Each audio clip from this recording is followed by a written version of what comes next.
Okay, well, good morning, everybody, and thanks very much for the invitation to give a talk at this conference. So, yes, a bit of a change from the last few talks, looking at some interesting sites in Oxfordshire and whether the records from them provide us with any information on populations of dragonflies and how they might change annually. So this was really stimulated by the weather in 2025 last year in Oxfordshire. And this is the contents of what I want to talk about. So there's the weather for last year and an overview of the impressions of the dragonfly season. Are there any records available to check out these impressions? And then I wanted to talk about some rather special systematic, as I would call them, records from 4 sites and some straightforward analysis of that information. And also briefly a combination of the results from all 4 sites and some possible reasons for the decline in 2025 I'd like to end the talk with. So just some statistics for 2025.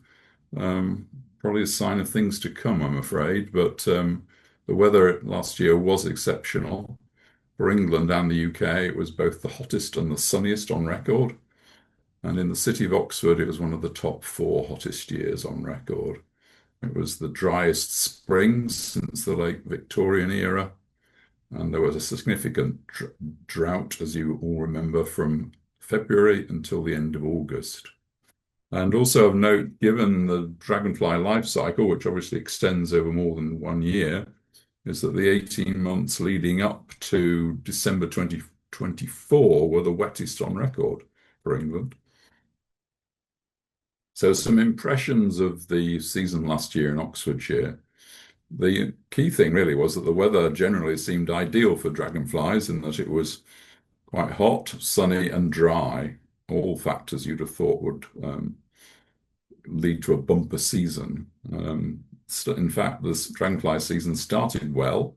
It started very early, and by the end of April, we'd had a remarkable total of 11 different species recorded, unusual in Oxfordshire. It was a good year for early season species such as clubtails and downy emerald. But as the season progressed, the key thing was that some observers, myself included really, started to notice or report low levels of activity. And that continued for the most of the high part of the season, the mid-season. Late on, though, into autumn, things seemed to return a bit more to normal as the weather appeared to cooled and some rain returned. So thinking about what records are available for population monitoring, this is a question I was interested in, given the discrepancy between the weather and what people were feeling about the dragonflies in Oxfordshire last year. So there are actually over 3,000 records in iRecord for Oxfordshire 2025, but mostly these were casual records. And are really of limited information on trying to assess overall populations. They can provide information on relative abundances of different species over time. But there were 4 examples of local sites with systematic recording with a potential for population monitoring. So the first one that I looked at, and that's where the title from the talk comes from, is a site called Marsh Wood Pond, which is a very little known site, an obscure small linear pond next to a wood near to Wallingford. And then there's another site nearby, the BDOT site at Cholsey Marsh, which is a slightly more notable site, and it's adjacent to the River Thames. And then other sites for which there are these systematic records. Steeple Aston, a lady there has been doing counts on exuvii from southern hawkers in her small garden pond. And then another rather special case is that the Beebot Cot Hill reserves of significant rare examples of alkaline fen for acidic species, and they've been doing systematic counts for some time now. So just going in to look to see what we've got from Marsh Wood Pond. There is one extraordinarily dedicated observer, Julian Edwards, who has been making monthly visits to this site, April to October, since 2017, and all his visits have been around mid-month. He's used the old style BDS record cards, and the abundance information is summarized using the conventional letters A to F in the usual way. And it's all handwritten. This guy doesn't have internet access, so all correspondence needs to be by Royal Mail. So, what could we do with the data from this pond? Now, all the record card data had already been entered into spreadsheets prior to uploading to iRecord annually, so that it was fairly straightforward to use spreadsheets to do some simple analysis of the records from this site. I wasn't entirely sure what measures to look at for the annual abundances of dragonflies and damselflies. So I looked at the total number of species, the total number of records, this is for each year, and then also an approximate estimate of the minimum total number of individuals recorded each year. So that would be using the minimum number denoted by each of the letters. So, for example, it would be 2 for a B, 6 for a C, but clearly there's uncertainties in this because B and C can represent quite a large range of actual numbers present, but that's all we had available for this site. And this is just a quick summary of all the species that have been recorded annually for the 9 years since 2017. And it's creditable that I think a total of 14 species have been seen here, despite it being such a small pond. But only 3 species have been seen every year, which is quite surprising. In terms of more notable species, hairy dragonfly has been seen in 3 years, and willow emerald was noted for the first time last year.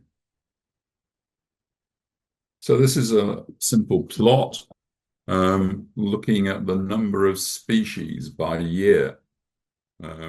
So there are 3 different curves or lines. The orange one is the number of damselfly species. The green is the number of dragonfly species, and the black is the total. And that color convention is used throughout the plots in this presentation. So of note here was that only 5 species of dragonflies were seen in 2025, which was actually the lowest since 2018. This is looking at the number of records received from this site by year. And there seems to have been a general increase, certainly in dragonfly records, year on year from the start of this period up to 2024. I'm not sure why that's the case, but that's what the data is showing. And then there was an abrupt decline for dragonflies from 2024 to 2025. Damselflies were fewer seen, and it's a decline isn't obvious for them. Now these are plots of the approximate estimates of the minimum numbers. So they're really quite erratic values for the damselflies, because occasionally you get very large numbers of them being recorded, but more usually lower numbers. So if you get the odd 100 to 500, it dominates that year's records. So there's a little weight that you can put to the results for the damselflies, but the dragonflies are more stable, and they again show a gradual increase from 2017 up to 2024, and then an abrupt decline in 2025. It's actually only 40% of the previous year's peak.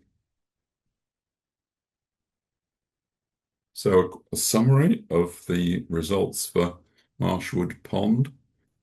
General increases since the start of the surveys from 2017 to 2024 seems to be the main trend, but then abrupt declines were seen in 2025 relative to the previous recent years in all three of the population measures for dragonflies.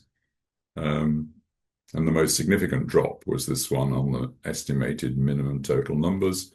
Only 40% of the sorry, that's a typo there. In 2025, only 40% of the 2024 value were recorded. And importantly, the recorder indicated there was no obvious site-specific reason for this drop. The pond didn't dry out, for example, in the drought last year. Moving on quickly to Cholsey Marsh. This is a bebot reserve. It's a marsh with a small reed bed and adjacent to the River Thames. And Julian Edwards has been doing monthly linear transects by walking along the Thames path parallel to the site. And so been looking at this data recorded from in the same way as for Marsh Wood Pond. So this is looking at the Cholsey Marsh information for the number of species. There was clearly a bumper year in 2020 with 16 species and a moderate decline in 2025 relative to 2024 for both dragonflies and damselflies. But the lowest total, there were lower totals in 2022. Looking at the number of records, again, there was this bumper year in 2020 standing out, and again, a decline in 2025 relative to 2024 for both dragonflies and damselflies, more significantly for dragonflies.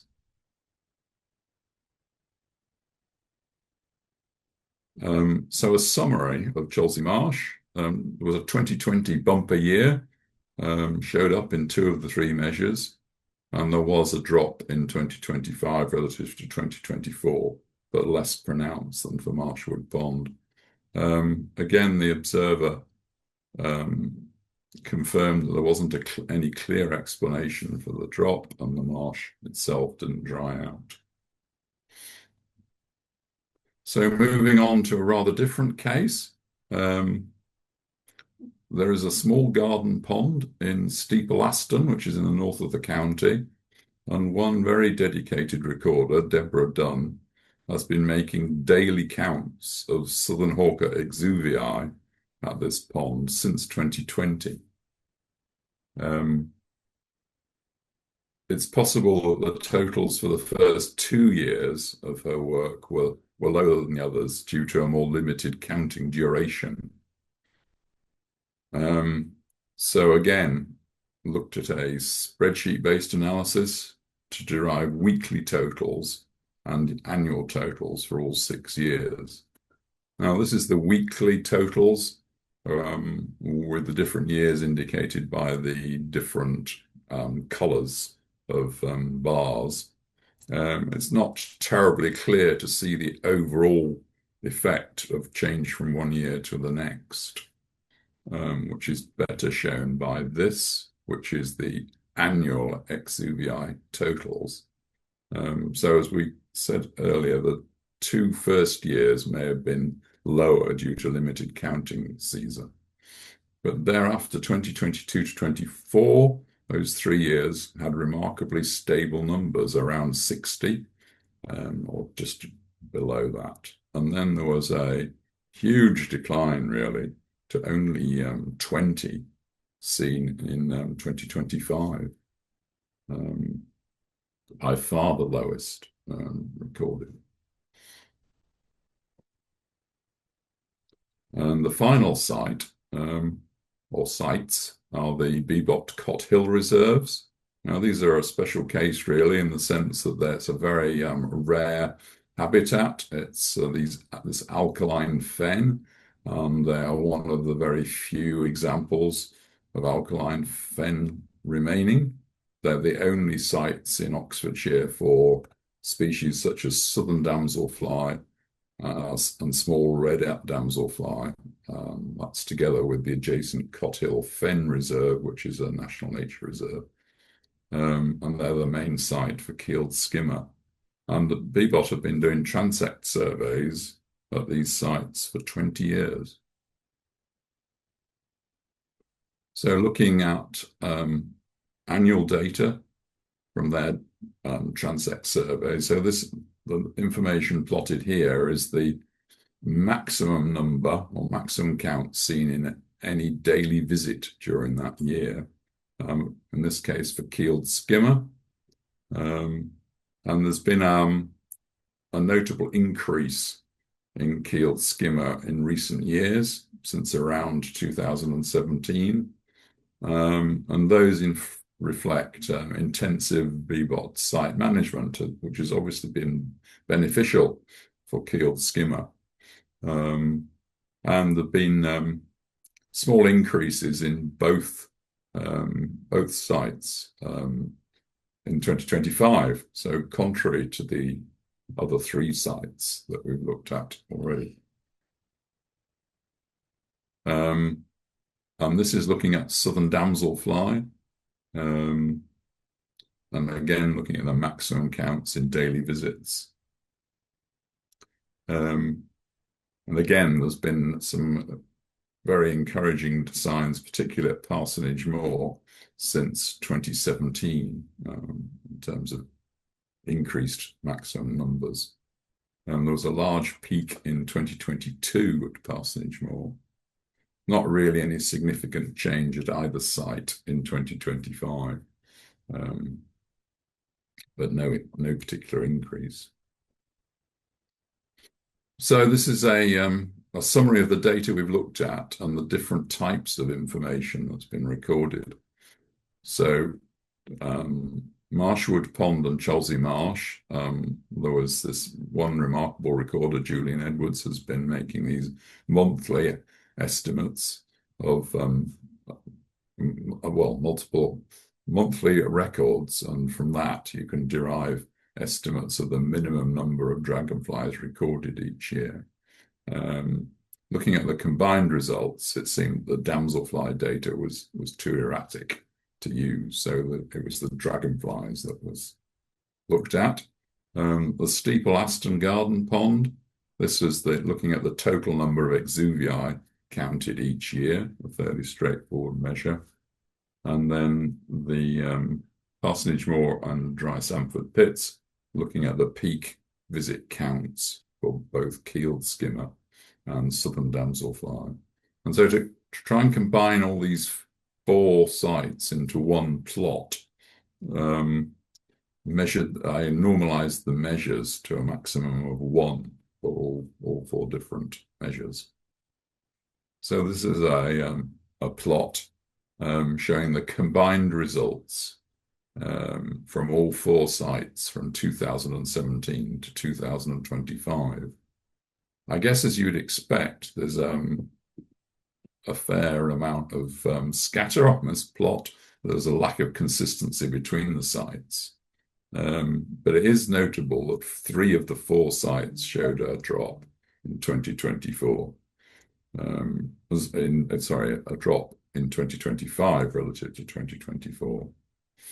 And that the overall average for 2025 was the second lowest and close to the lowest value, which is in 2019. So there are obviously local factors, and I suspect that the data for the very rare species at Cot Hill Fen are atypical compared with the more common species seen more generally in the county. So I thought I'd close with some possible reasons for the 2025 decline. Of course, there's no information that I'm aware of that says which of these factors is actually significant, and there may be different factors at work in the different sites. But it was clearly a significant drought due to the dry conditions from February to August. So that may well have had a number of factors.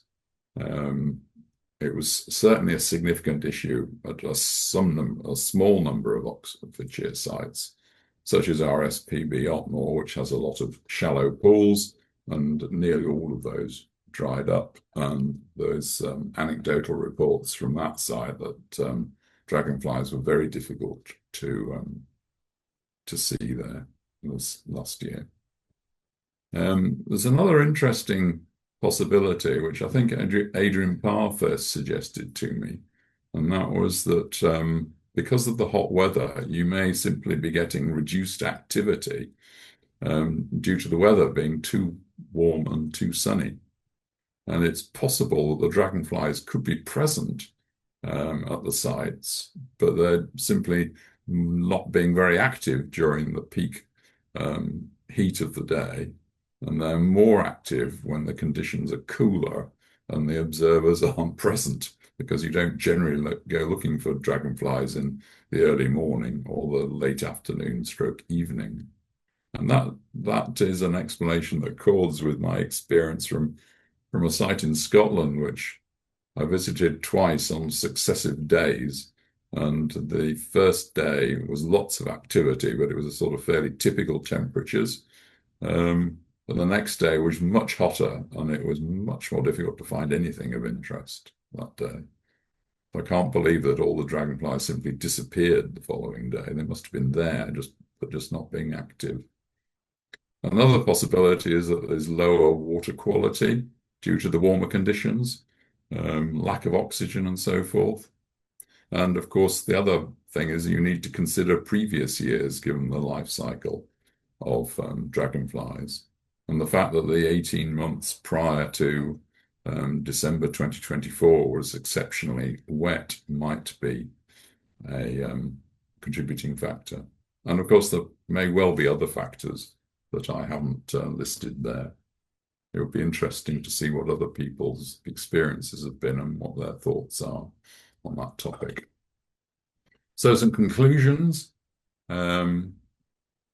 So there are 4 local sites that have records from dedicated observers that appear to be suitable for analysis for looking for annual population changes in a limited range of species. It's clear that the dragonfly counts are more stable than for damselflies, and are generally more amenable to providing reliable information from year to year. And the main conclusion is that despite the seemingly ideal dragonfly conditions, 3 of the 4 sites showed significant declines last year relative to 2024, with 2 sites down to 40%.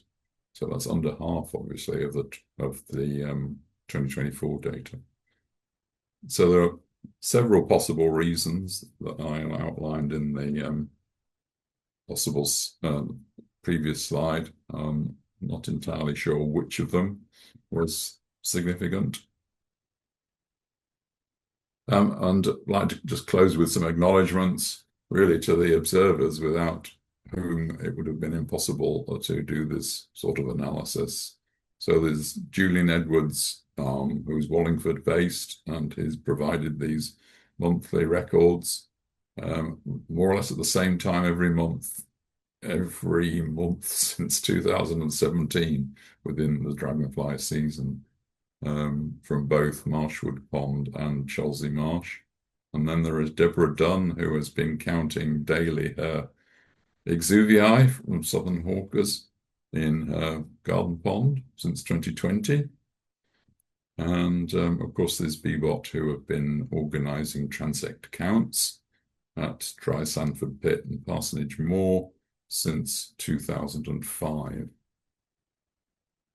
So I think that's all I wanted to say. Thank you for your attention.